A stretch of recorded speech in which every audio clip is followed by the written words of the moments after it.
Om Sahana Vavatu Sahanau Bhunaktu Saha Viryam Karavavahai Tejasvinavadhitamastu ma vidvishavahai. Om Shanti Shanti Shanti.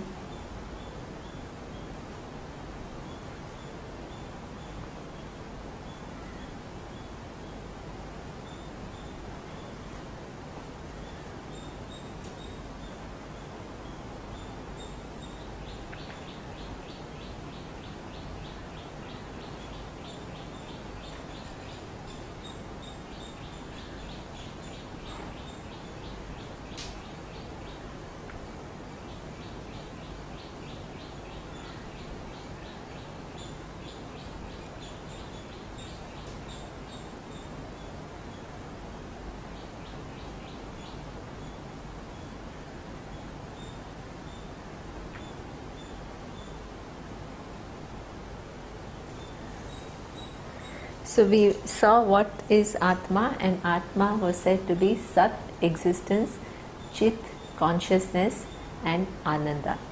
Ananda means limitlessness, and why is it called Ananda? The happiness is because only when I know the real nature of I, my constant seeking will cease. My seeking through different objects for my fulfillment will cease, because I will understand me not to be a tiny entity in the universe, but the truth of the whole creation, which goes on from time immemorial. Okay, and one thing is important to recognize, that people somehow construe that the wise person in terms of the mental mode is always going to be happy. Okay, but that's not what we are talking about. Here we are not talking about the mind always in the state of happiness, because the mind's nature is changing and it is in a constant flux. One thought happens after the other, and nobody can guarantee that there is going to be only one type of thought, which is that of happiness. So that's not what we are talking about at all. What we are talking about is that cognitively I understand that the so-called seeker, and it also then doesn't mean that the wise person is not going to seek anything else in the universe, because the wise person understands that all the seeker and sought exist in me, the consciousness. It doesn't mean that at relative level, at empirical level, the person then doesn't pursue anything. Okay. What is that at an empirical level, the person continues to be like any other person. The person may want to study more, may want to get a good job, the person may want to do some amazing scientific research, the person may want to do some social service. So, and that requires some kind of a resolve that I want to make that contribution. And that is okay. It's not that because the person has understood the so-called person and the world both exist in consciousness, doesn't mean that the person stops at that level. Okay? But basically what happens in other cases is that whatever I do, I want it for my fulfillment, and that fulfillment keeps on evading me, because my vision of me is only I'm this tiny little person. Now the person continues to perform many different things, but out of the basic understanding shift that in me is everything, and I'm born in this empirical world, I have a certain place in the scheme of things, and I continue to do whatever I have to do, and in fact even be a contributor. Okay, so that is something which is important to recognize, and within that acting all kinds of things can happen, many different emotions can emerge, but the person is not totally identified with it. It is almost like understanding the person and the role. Okay, so a person in a play can act as a beggar. Okay, and the person can play a very moving role of a beggar. He can make everybody else cry, but in the understanding of the person while he is acting it out, the person knows that this is only a role, this is not real me. Okay? And there is no physical distance between the role and the person. While the role cannot exist without the person is free from being the role. Similarly, here it is the same thing, that the individuality is empirically true, its place in the scheme of things is empirically true. Okay? But this individuality is not the absolute reality about me. So that means that while I act out according to this individuality and the talents and unique place it is given, okay, the back of my understanding is that this is an empirical truth about myself. This is not absolutely the true nature of I. While the individuality cannot exist, being mithya cannot exist without the presence of consciousness. Consciousness is totally free from the individuality of one person or millions of people. So that is what the understanding of the person is. So that very understanding gives certain inner leisure to deal with the world, because one doesn't take everything to be as real as before, even though one recognizes, one also doesn't negate the empirical world. Okay? One understands the order of reality that it enjoys and acts out of freedom rather than the pressure. So this is what one has to understand, and that is the freedom that the very nature, Atma is the nature of the seeker's truth, which is limitless. Okay? Now the next question comes as to how does this whole world come about? If Atma is Satchitananda, existence, consciousness which is limitless, how did this world come about? How did this physical body come about? How did this subtle body come about? How is all the different objects which exist in the world where I can engage? How did it all come about is something which still needs to be answered. So that is going to be the next topic. Okay. So here it says, Atra Chaturvimshati Tattva Utpatti Prakaram Vakshamaha. Now after describing what is the nature of Atma, it says that now they will explain the origin of the 24 essential principles that actually creates the universe. Okay. Now if the existence, consciousness and limitlessness is the truth, then how did the world come about? If everything depends upon it, how did it come about? So there is that without, because our understanding, as we saw, that Atma actually does not undergo any change to become the world. Okay? There is no real change, because if there was a real change, you will not find existence, consciousness which is limitless now. Okay? So for example, if the milk, because of a certain process, becomes curd, yogurt, then in the yogurt you don't find milk anymore. Okay? But as we see the universe, when we examine any given thing, we find the presence of existence, not as an object but as something which is self-evident.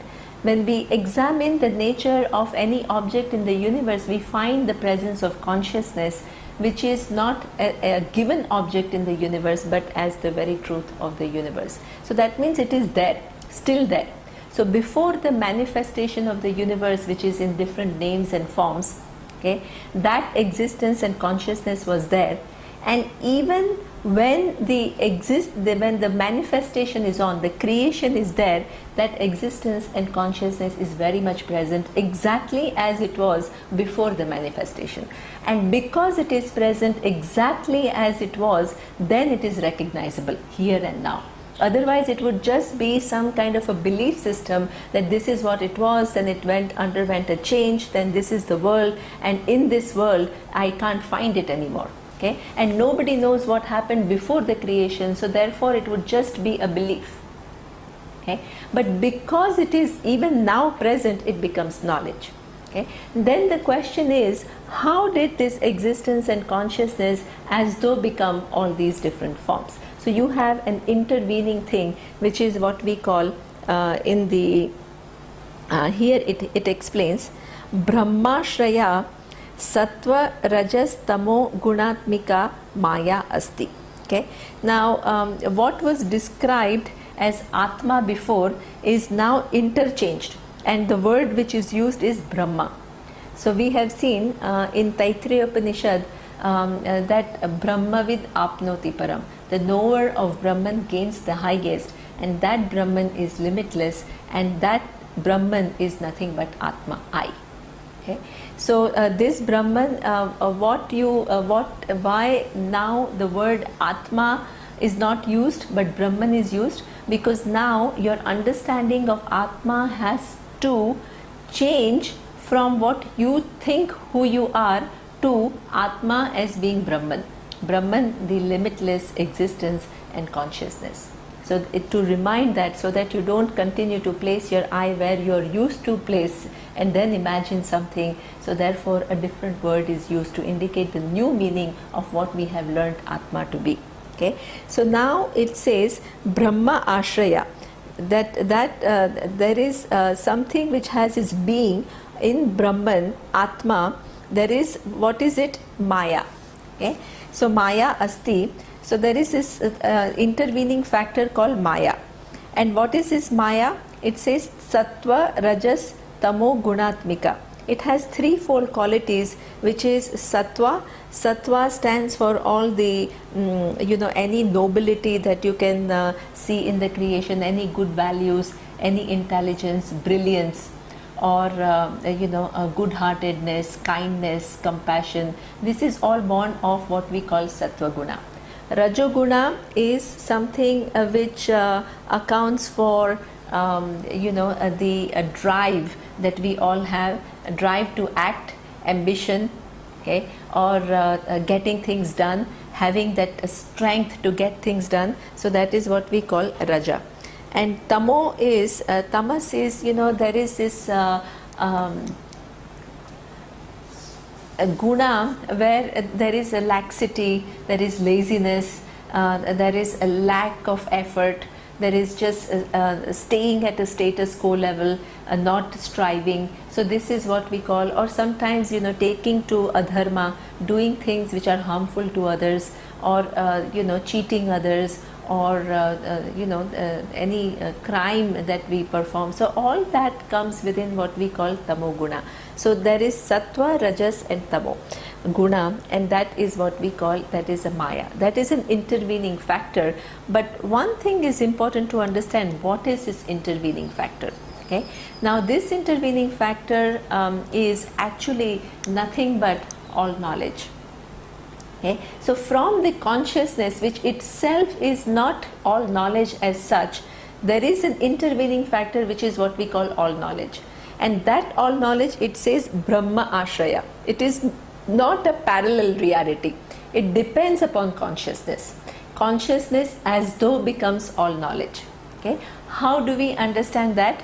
That I, who am completely free from being the dreamer, dream world, with reference to the dream world that I create, I become the all-knowing entity which creates the dream world.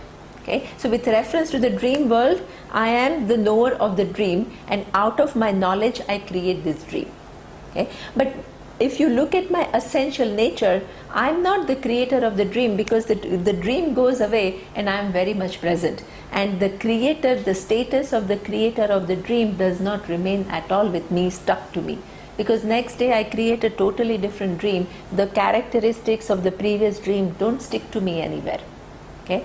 Or the characteristic of the waking doesn't stick to me anywhere. So therefore, this particular status of all knowledge is with reference to the creation. From the standpoint of myself, I am totally free from even the knowledge. But that all knowledge depends upon me. So that means, what is the order of reality of all knowledge? Like everything else in this universe, it also has a dependent reality.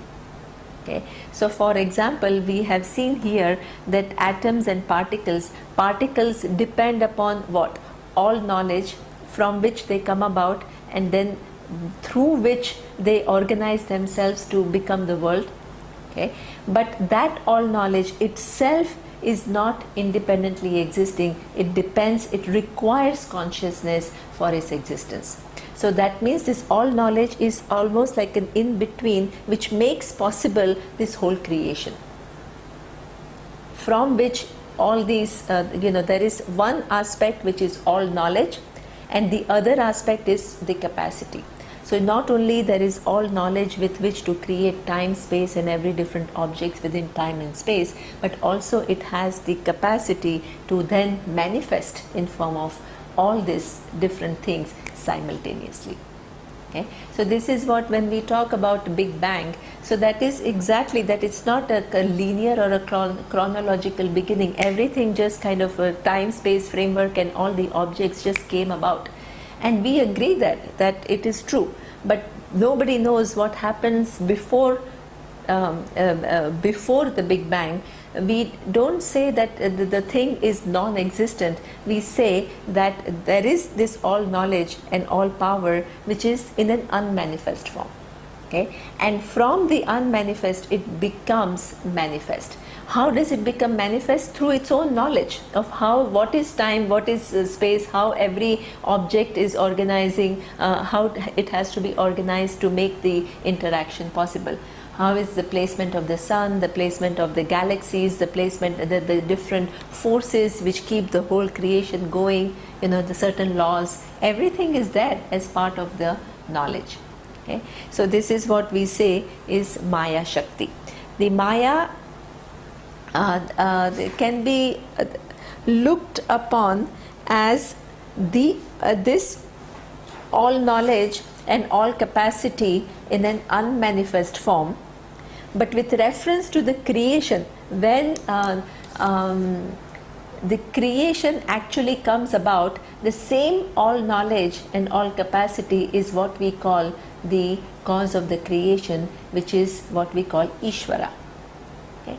So for example, before you become the father is a relational term. So you only have to have a child in order to be a father. But before the child is born, you are very much there. Okay, so that means that you are a potential father. You are not real father. So here all knowledge and all power is there in a potential form before the manifestation of the universe. You can't call it a creator because the creation is yet to come about. Okay, but when the creation comes as a manifestation, then you call the same all knowledge and all capacity the cause of the creation, and you have a different name. Okay, so you have a name called Ishvara. So one is with reference to the unmanifest, the same all knowledge and all capacity. When the creation is unmanifest, we call it Maya, and when there is a manifest creation, we call it the cause of the universe, which is Ishvara. Okay, but it is one and the same. Now here it is said to be Sattva, Rajas and Tamas Gunatmika. In that Maya, there is not only a potential to create different objects, but also different characters, different people. And all these people have different characteristics. Okay? So therefore, how do you account for somebody being a brilliant scientist, somebody being just somebody who's very oriented towards successful, creating a successful business and earning a lot of money? Somebody is a politician and who wants to rule the country. Somebody wants to just settle for doing a simple job. So that means you have all kinds of people in the creation. All the differences exist. And this is due to, in that knowledge and the capacity, there are these the possibility of manifesting in these three different gunas. Okay, Sattva, Rajas and Tamas. Now each one of us has Sattva, Rajas and Tamas. There is no person who doesn't have any of the three, but you find predominance of one over the other. So you find people who are predominantly a sattvic person, who are engaged in research, who are engaged in higher thinking, who are engaged in looking through things or paying attention to one's growth, developing certain qualities of helping others and making a contribution. So this is what we call predominantly a sattvic person. Okay. Then you have a predominantly a rajasic, but then that same sattvic person also, in order to accomplish things, must have rajas, because even in order to do a lot of research or to persist, you have to have a certain ambition, you have to have some hard work. This is all result of rajas. Okay. And even that brightest people, there are moments that the person just wants to relax and doesn't want to think about anything, so there is tamas also, or the person goes to sleep, the person is not totally lucid at a given point in time. So even though the person is predominantly sattvic, you have the other two following it. Okay. Then you have there is a possibility of having a rajas as a predominance, that your ambition is something which drives you, which either wants to, the ambition is something which can take you two ways. Okay. One is it can make you somebody who can become a huge leader and who can actually transform things. We have had leaders like Nelson Mandela, or people who have really made a very, very big difference. Mahatma Gandhi, they have changed the very course of a nation. Okay, or they have made such a contribution towards humanity, they have made huge changes. Okay. So this is what we call the ambition which is driven by sattva, through which you become this person who is able to accomplish things. Okay. Or you have your ambition which is only guided by, so that means there is rajas which is predominant, then there is sattva which is following that, and then there is of course tamas. There are times the person is just wants to take a break. Then you have a rajas which is followed by tamas. You can have somebody very ambitious, but not in having in mind the larger goals of the society or larger good. You are driven by your narrowly defined self-interest, and you just want to grab as much as possible from the world. So you have rajas predominant, and then you have tamas in the second place, and then you have sattva in the last. Okay. And finally you can have tamas predominant, somebody who just doesn't want to stretch one's brain very much, just do the minimum possible, just fulfill the basic necessities of life and being content, engage in some very simple pleasures of life. So that is what we call tamas predominant. Then that person also at times wants to engage in the world to do something, so that is second is rajas, and the third is tamas. So there are only 4 combinations possible. We say that from rajas you cannot from rajas you can have both second as tamas or sattva, but if sattva is predominant, you cannot have tamas as a second place. Okay. Or if tamas is predominant, you can't have sattva as a second place. Okay. So this is how there are 4 divisions, and that is how people say if there is Ishvara, this is something which is very important. Okay. People ask this question all the time. If there is a cause of the creation, okay, and generally we attribute all the positive things to the cause of the creation. We attribute positive qualities, such as all compassion, all love.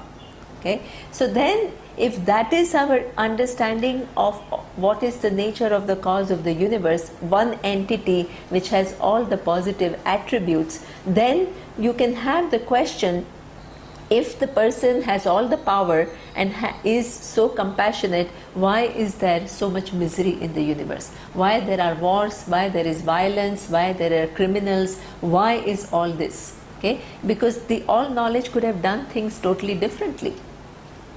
Okay. So here we have to recognize that we are not attributing any qualities to this all knowledge and all capacity.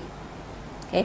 It is all knowledge and all capacity which organizes the atoms and particles, which do not have any qualities as such, but over the organization, over a certain point, it gets a complexity and it is able to manifest certain emotions, such as cruelty, such as jealousy, anger, happiness, all of that.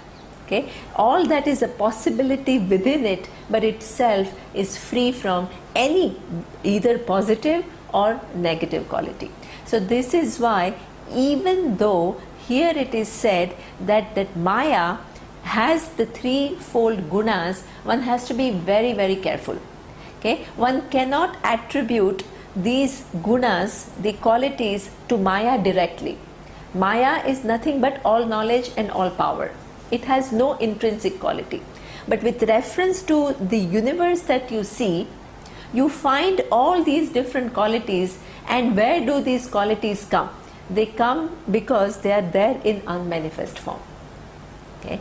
And that is what we call sattva, rajas and tamas, which are in unmanifest form. But why do they come? They come because not that these all knowledge and all capacity has these three qualities, but the world is organized in a way that there are some entities in the universe who have a free will to act. Okay? And out of that free will, along with the free will, the understanding of what is right and what is wrong is also given.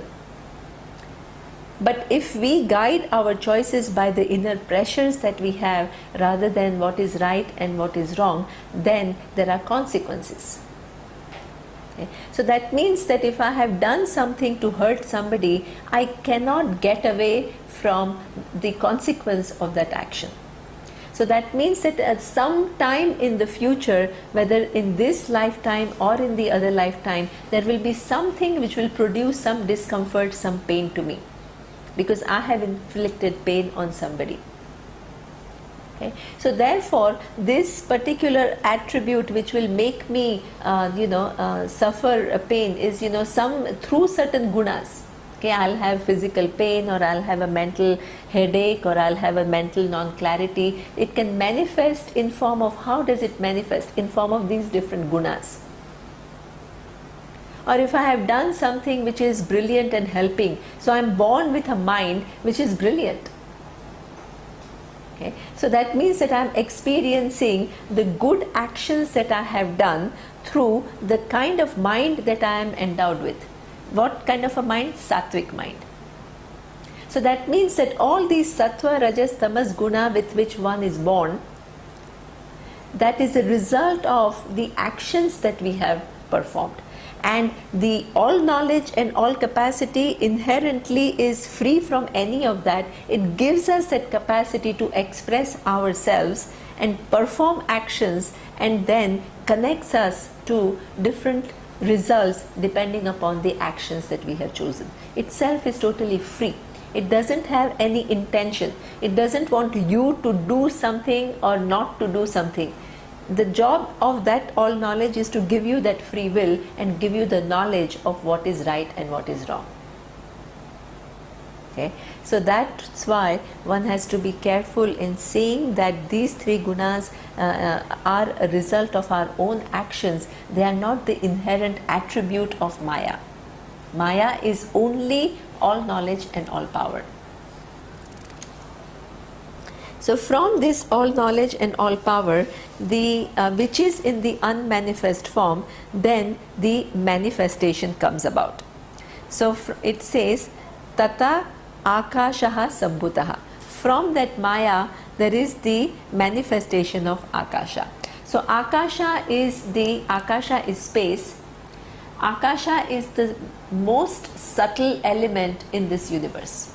It is almost like, it is not of course totally like consciousness, but it is almost like consciousness in the sense that it is almost attribute free.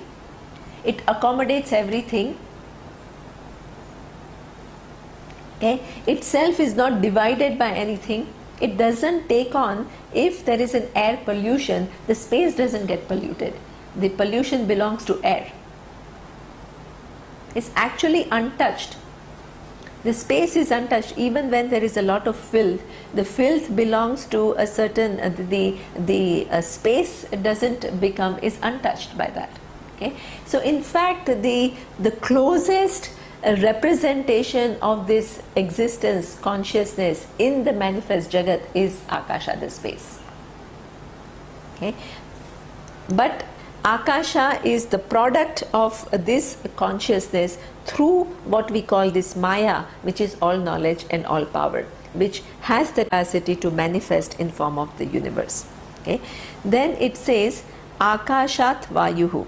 From Akasha comes Vayu. So what we have understood, that there is Brahman. From Brahman there is this intervening factor called Maya, which is all knowledge and all power. Okay, which as though has these three gunas, sattva, rajas and tamas, and then from there comes the Akasha. So all knowledge, then it begins to manifest, it has the capacity to manifest. The first manifestation is Akasha. But this first manifestation then doesn't mean that it is chronological. It is almost like a big bang, but certain cause-effect relationship is shown. Okay. So, Akashat Vayuhu, from the Akasha space comes Vayu, Vayuho Tejaha, from air comes the fire, Tejas Apaha, from the fire comes water, Adbhyaha Prithvi, from water the earth is born. Okay. So the five elements are born, and what we have to understand is that you could have said that everything comes from Brahman, Atma. Okay, and that means you can say Akasha comes from Brahman, Vayu comes from Brahman, Agni comes from Brahman, but this is not how it is said, and there is a reason for it. Because even though everything can be ultimately traced to Brahman, there are intervening factors. Okay? So that is something that you need to recognize, that the world is nothing but coming together of different elements, where each element gets added and there is an increasing complexity. You can use exactly the same way the scientific model.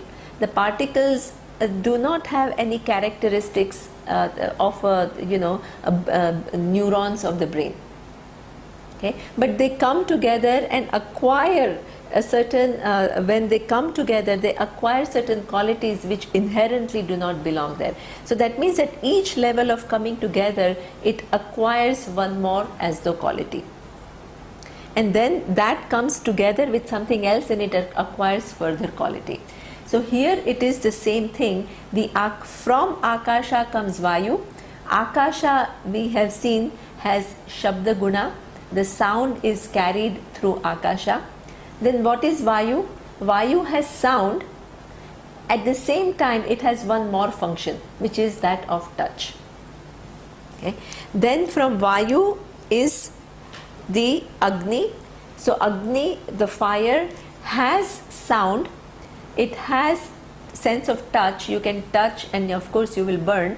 And then it has one more added function, which is that of form. The Agni is the first element which has a form. The Akasha and Vayu, they do not have a form. Okay, they are formless. Then the water. The water has again the characteristics of sound, touch, form, and one added function, which is taste. And finally, there is Prithvi, which has all four previous plus one more, which is smell. Okay? So therefore, even though everything ultimately comes from all knowledge, and all knowledge itself has a dependent reality on Brahman, there is an increasing level of coming together of things. Okay? So this is how the five elements are there. So there he says, now these five elements are now, what do they do with reference to creation of the universe? So it is explained in the next sentence. It says, Etesham panchatattvanam madhye akashasya satvika amshat kshotriya Kshotra Indriyam Sambhutam. Okay, so as we have seen that Akasha itself has what we call, according to this particular model, it has three gunas: Sattva, Rajas and Tamas. Because in Maya, all knowledge and all capacity, as though there are three gunas: Sattva, Rajas and Tamas. So here it explains that from the Akashasya Sattvic Amshat.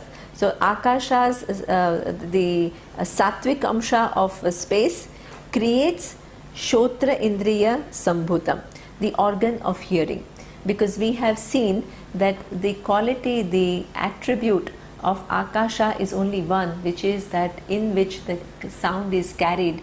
So that means that it is responsible for my sense organ of hearing. From the Sattva Amsha of Akasha, my capacity to hear comes about.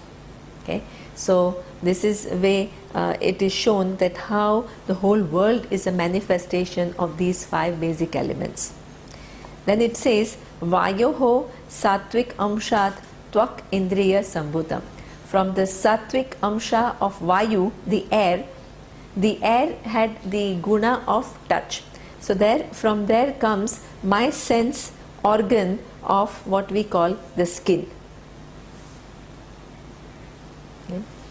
Then Agnehe Sattvic Amshat Chakshuhu Indriya Sambhutam. From the Sattvic Amsha of the fire stands is the first one which has the characteristic of having a form. So eyes are the ones which are able to capture the form. So from the Sattvic Amsha of fire comes my eyes. Jalasya Sattvic Amshat Rasanendriya Sambhutam.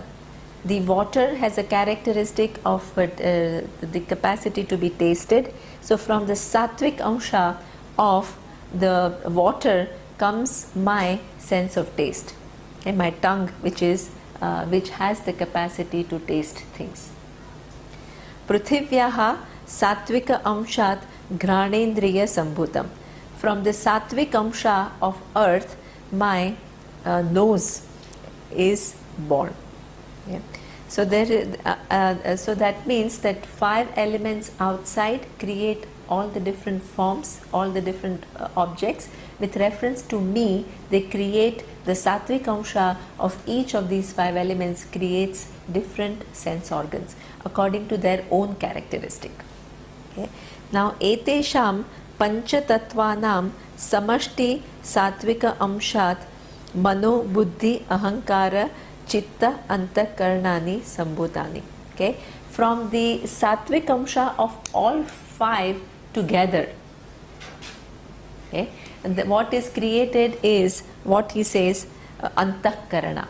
Antakarana is what we call the inner faculty.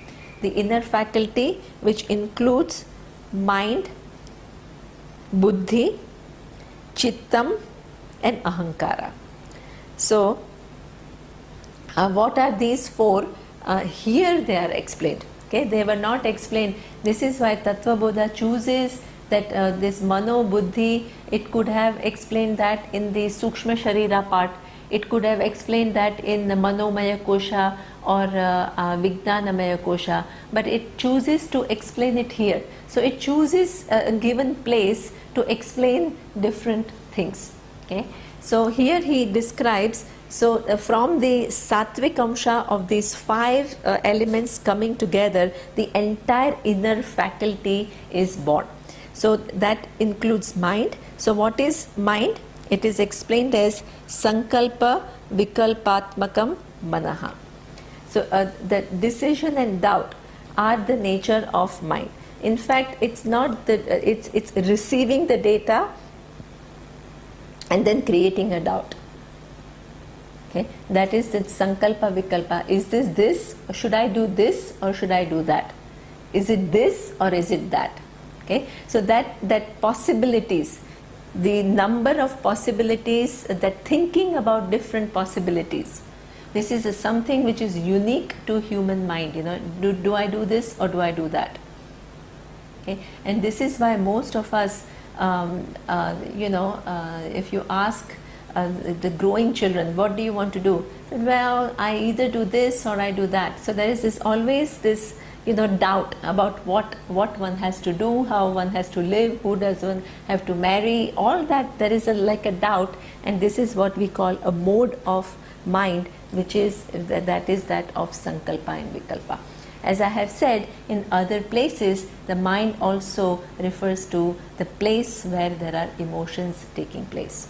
Okay, so that is what we call mind. Then nishchayatmika buddhihi. So the decision, out of this doubt, at some point you cannot be perpetually in doubt. Okay, you have to make a decision. So you have to say, this is what, okay, I have all these options, and if you're a rational person, then you will look at the pros and cons of each of these options, and then you will decide what is it which is to be done by me. Okay? Or there are some people who are highly intuitive and they go by what they feel. Okay? One is a very rational person who looks at the pros and cons of different options. The other is a highly intuitive person who says, okay, this is what I feel like doing and I'm going to do that. Okay? And that can be a highly evolved intellect. Okay? It is not something which you can be dismissed as, oh, the person is irrational. Sometimes that intuition tells us things when we are in touch with some realities. The intuition is working very, very at its peak, and you pick up many things. You are able to see through many things which otherwise you cannot pick up. Okay? So therefore you still can make a decision based on your intuition, or you can base it only out of your inner pressure. You can make the decision not based on proper understanding of what is right or wrong, or being in tune with the nature and then picking up what is expected of you, but just out of this pressure, I want this and I'm just going to do it regardless of thinking about the consequences. So there are many ways in which we can use that decision making capacity, but that capacity, that is that cognitive capacity which makes us look into different things and decide. So that is what we call buddhi. Okay. Then there is a third aspect, which is what we call ahankara, ahankarta, ahankritihi. Okay, I am the doer, and this sense, this is the sense that the sense of I. Okay. Now in the English language, if you use the word ego, the ego can be used, I think, in two ways. One is, you have a huge ego. That means you are very proud, that you are conceited. Okay. The second way is a more functional. What we use here as an ego is not that pride or conceit, not in that sense. We use it in the sense of, this sense of individuality that we all feel. That I sense that we all have within, and my whole function of my physical and subtle body. Okay, when there is a certain emotion, I not only feel the emotion, I say I am sad.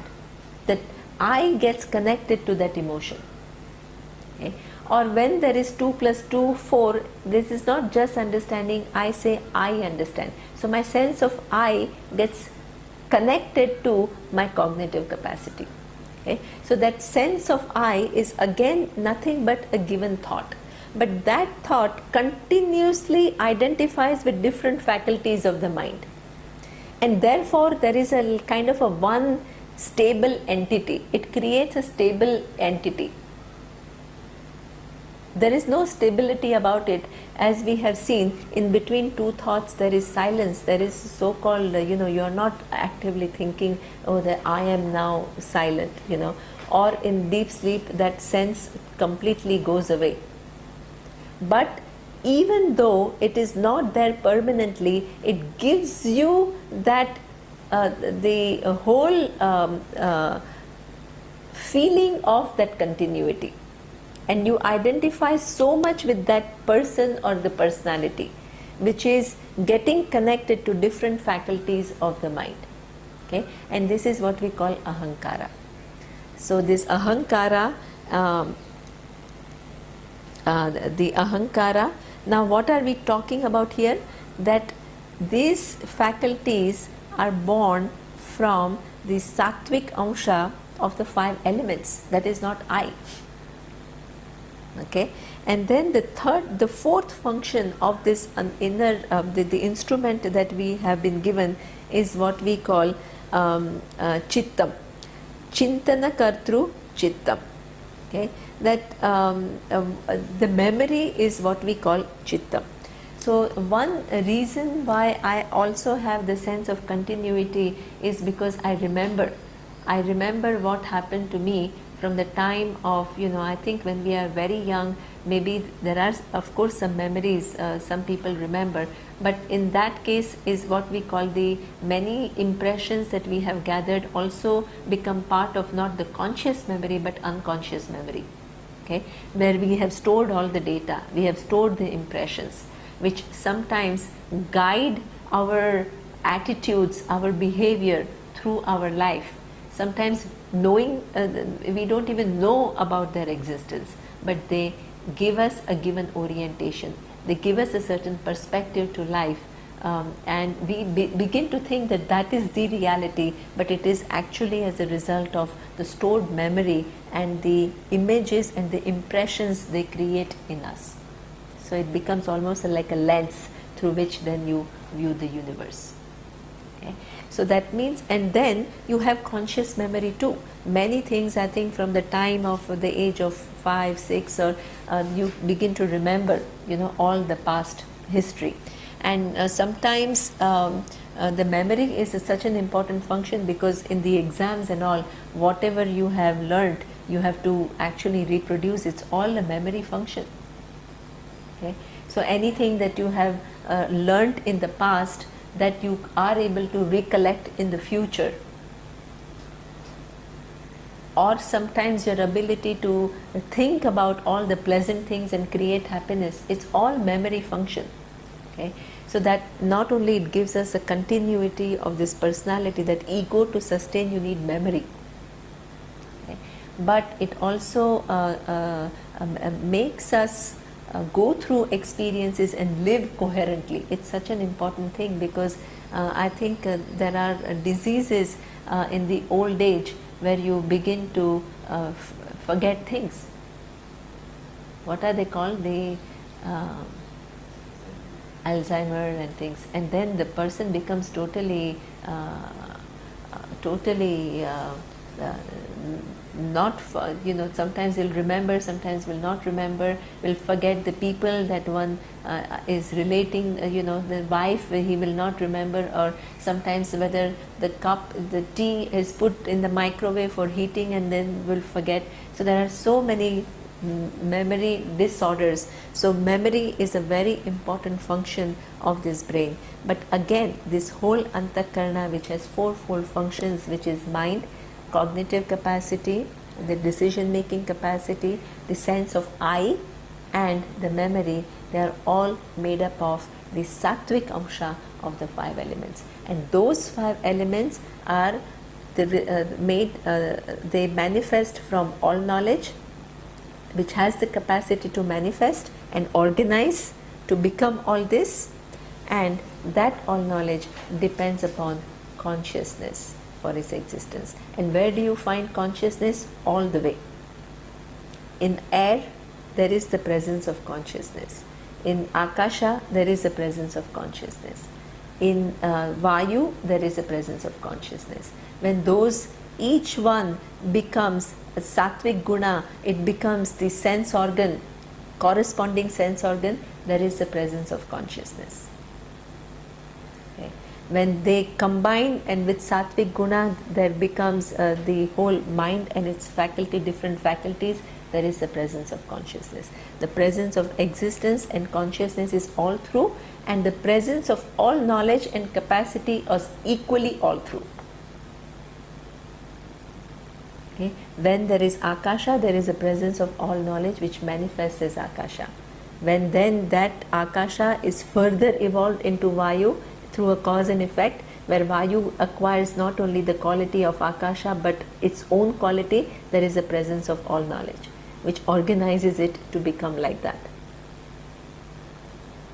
then from there, the faculty that I have, sense organ, which corresponds to a given quality of a sense, of a given element, there is the presence of all knowledge, which makes my sense organs in keeping with the the objects which are there, which are nothing but qualities of those 5 elements.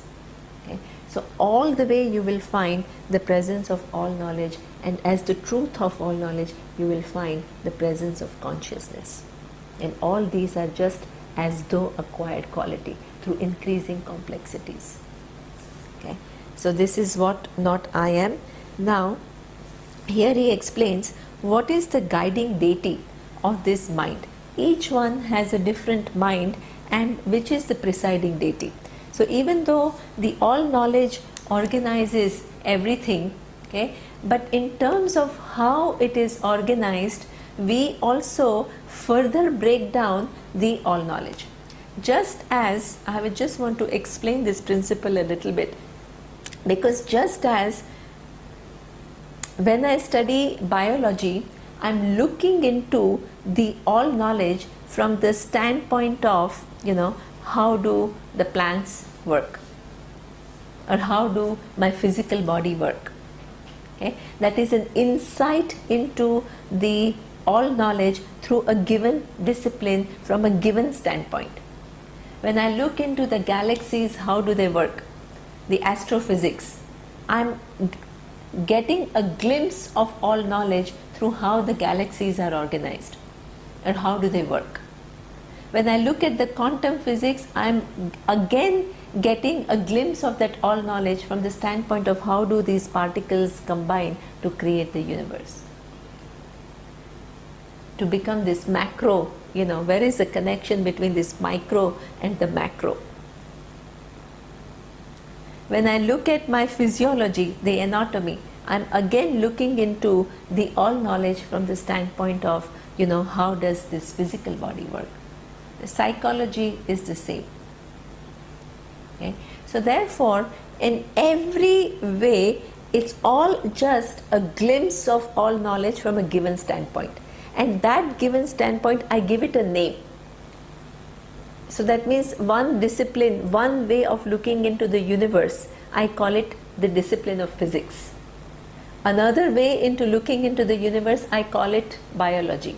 The third way of looking into the universe, I call it psychology. Okay? But they are all a study of this all knowledge alone. Similarly, that every faculty that I have been given, which also has a guiding principle, why somebody's mind is in a given way and the other person's mind is totally different. Okay? And there is a kind of a law. What we talk about in India is that not only there are these physical laws, when I look at my own life, how much wealth I have, what type of wealth I have. I can have a physical wealth of money, I can have properties, I can have wealth in terms of good values, I can have many different types of wealth. What decides how much wealth I have and of what type of wealth I have? Okay? So there is a guiding principle. It's all the laws of all knowledge and all power, but looked at from the standpoint of how much wealth I have, we call it Goddess Lakshmi. People think that India or Hinduism has many different gods or many different goddesses. But in fact, we are talking about the presence of only one thing, which is all knowledge and all power. But looked at from the perspective of how much wealth everybody has, the guiding principle, the laws which decide who has what wealth according to one's own karma, one's own action, and the result of that action. There is something which puts together the actions that I perform and connects it to the result at some time in the future. That guiding principle, we give it a name to concretize the understanding of that given thing. Just as we give a name physics, we give a name here. and we say it is Lakshmi. Okay? The guiding principle which decides what brilliance who has. Okay? So that is what we call Goddess Saraswati. It is all knowledge and all power which through the laws decides how much intelligence each one has. So that is what we call Goddess Saraswati. The same all knowledge and all capacity seen from the standpoint of certain obstacles that I may have in my way of accomplishing things is what we call the goddess, the god Ganesha. So this is how we look at the presiding deities. Presiding deities which govern who has what. Okay? So here, in that way, even though all knowledge and all power through its laws governs the whole universe, a given way of looking at what kind of mind each one has, okay, and what decides what kind of mind each one it has. So here he says the presiding deity of mind is Chandrama, the moon. Okay? And the association between the mind and the moon is actually quite well known, because the word lunatic comes from the lune, the moon. Okay? And we all see that with the you know, the how do you say that there is a rising moon, waning and waxing moon. Okay? So sometimes at the time of the Purnima, when there is a full moon, the mind, so many people find it difficult to go to sleep because they are just too, you know, or it creates certain mental disturbance, or it creates all kinds of, you know, the mind and the moon are very closely related. So therefore, in fact, in Indian astrology, there is a way, there is a term, okay, to show that the person may not have a very strong mind, and that is, it says that the moon in the kind of mind the person is going to have is dependent upon the position of the moon in the chart, birth chart of the person. So if the moon is Nicha, the moon is in a place where it is kind of how do you say, debilitated, then the likelihood is that the person will have some mental afflictions or will have some emotional upheavals and things like that. Okay? So therefore here it says the presiding deity of mind is Chandrama. Buddhehe Brahma. The presiding deity of Buddhi is what he says, Brahma. Brahma is a place where there is a constant creation. Okay? So the Buddhi is something which is capable of understanding things differently and changing the course. That possibility is always given to the Buddhi. That decision making capacity that nobody can claim, nobody can say that it is, oh, because my whole life has been like that and therefore I am like this. At any given point in time, you can take charge of your life, you can re-understand things and change the course of action. Okay? So that Buddhi can be taught at every point that possibility is given. And this is what we say, the presiding deity of the intellect is Brahma. Constantly new rejuvenation, recreation. Ahankarasya Rudraha. The presiding deity of Ahankara, the sense of I, is what we call Rudra. Now Rudra is something which is a very, you know, it's a Vedic kind of a deity where what do you want? Your sense of I, which belongs to physical body, mind, sense complex, you want it to go. You want to understand your true nature as limitless consciousness. Okay? So the presiding deity, the ego, the small sense of I has to give up its identification as I in order for that understanding to emerge. Okay? So you want, of course you don't want the ahankara to be annihilated or destroyed, but you want to make it functional. You want to understand that it is not the absolute reality, it is what we call the empirical reality. So that sense of I, which you think is the you have to not destroy it physically, but you need to negate its reality. Okay, and only when you negate its reality, then you understand yourself to be this limitless consciousness. So therefore Rudra, which is the deity which destroys things, okay, is the presiding deity of the ahankara, ego. Chittasya Vasudevaha, the presiding deity of the memory is Vasudevaha. So Vishnu is something which is Vasudevaha. It is, even though things are changing at every point in time in the universe, there is an illusion of stability. Nobody sees all the micro level changes that are taking place. The whole galaxies are moving. Okay, so everything, the whole universe is in a constant flux, and we are all moving and all. If that was really what we could see and feel, it would be totally different. If our vision was to see the whole, the totality of the universe and how it is all moving and things like that, nobody would be able to do anything. We are given only a limited vision, and within that limited vision a certain stability, because of which we are able to interact and do things. Okay? So this is what we call that Vasudeva. Among constant changes, there is an appearance of stability, and that is exactly what Chittam does. The memory becomes that connecting link which gives me and my individuality a certain stability. Otherwise things are changing. If I did not remember what the next second was, every second will be new. I will not remember who my father is, who my mother is, who my spouse is. Every second I will not know what happened the previous second. Okay, so, and even though things are changing, there is some stability, and that is due to the function of memory. So the memory function has its presiding deity as Vasudeva, Vishnu, which makes the world stable even though there is a constant flux. So these are the presiding deities. Now we will see how the Raja Samsha of these 5 elements, what does it create? Okay, that we will see tomorrow.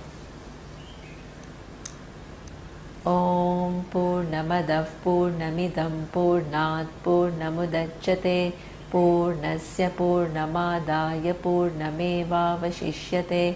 Om Shanti Shanti Shanti. Om Shri Gurubhyo Namaha. Harihi Om.